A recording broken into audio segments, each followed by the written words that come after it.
Here I'll switch to art for some reason because you can see this one is growing, right?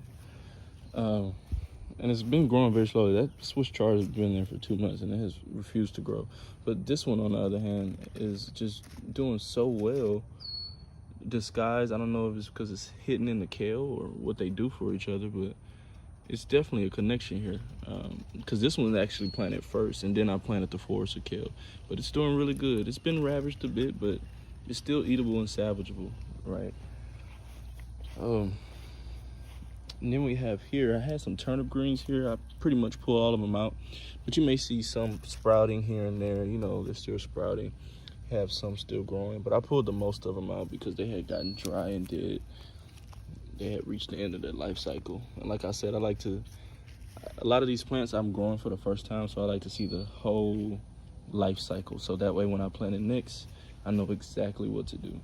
Now these are a long lost treasure, the dragon tongue mustard greens, and they're so beautiful. They're so gorgeous. They have a dark green color with a purple hue on the inner leaves, and it's just so beautiful. It's so amazing, and they actually taste really good. Huge stems, they're really good for you, and it still has that classic mustard kick to them at the end of the greens. Very spicy, but they bolted, and I just plan on saving some of the seeds. But obviously these are going to be going to for my summer garden. And then what we had right here was radishes. I don't see any more left. They have been popping up here and there. And then I had radishes here, and then I had beets, red beets, and you can see a couple of them still there, but I pulled most of those up as well. And I was just trying to companion plant, you know, so we know for next time. And all of these plants I have grown for the first time, so they're at the end of their life cycle, so they might not look as appetizing, but trust me, at a certain point they were looking very good and scrumptious and delicious. And I just, you know, this is the end of a life cycle. And this is broccoli. It's a certain type of broccoli. It's the one that is thinner. I forgot the name of it. I don't remember all these names of the broccoli. I don't remember a lot of names of this stuff. I just know that it's broccoli. But I have a seed kit in the reference chart. I'm not trying to sound too scientific and everything, but you know, it's broccoli and it's flowering, and I think it's beautiful because I never knew that broccoli grew flowers, but this is great. Now we have this little forest of champion collard greens. If I'm not mistaken, now these are the OGs, you know, these are the elders. They have been here quite a while, and it's taken quite some time to get them to this point, but I am extremely satisfied. It takes a lot of patience to grow collard greens, but man, it is extremely rewarding. And I'm going to be harvesting these right after this video, so that we can maybe possibly keep the plant. If I'm basically going to prune it and see if it still gives leaves back. And I don't know what's going on here, but the things you see in nature, man, look at this. I love it. I love it. I'll take all the protectors and natural pesticides and organic pest repellent I can. I don't use any pesticides on my food, and actually every seed and every plant that I have shown you is certified USDA organic. And I've grown all of them for seed for the most part, except the rosemary, the parsley, and I think that's pretty much it. But they are organic as well. And now I had a bed of mustard greens right here. Most of them bloomed and flowered already, but this is the ones that are left is my green wavy mustard greens, and they look pretty good. You know, they're pretty appetizing and eatable. However, they have been drying out a lot lately because I haven't really been watering my grass. It's because I just don't believe, and here we have another mustard green and a lot of different random weeds. And I have some carrots that are about ready to be picked. We'll probably harvest after this video as well, as you can see, and way more, you know.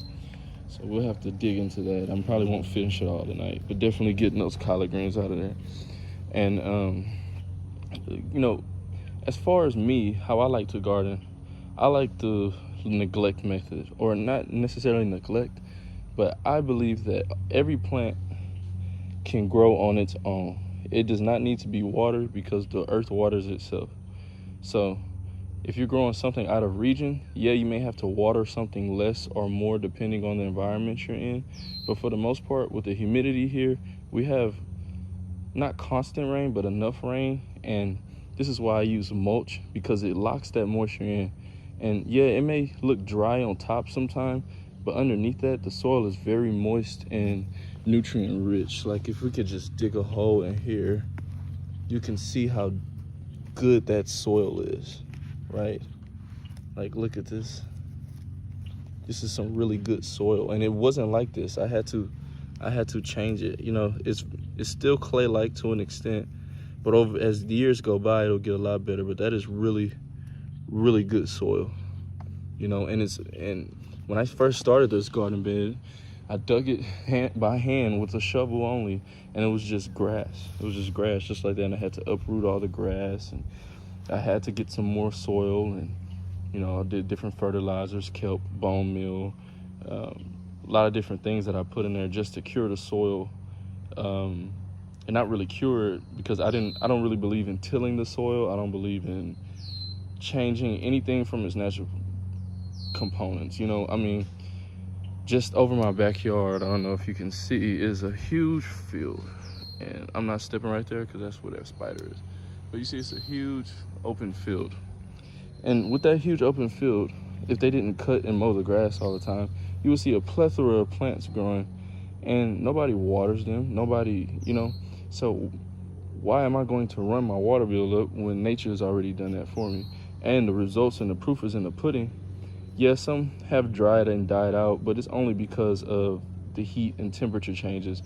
These plants would have burnt out and dried out in the sun whether I watered them more or not. So, you know, you can see, like, even with the kale and the Swiss chard and the lettuces, they are fine, they're not burnt, but also they have shade from the tree.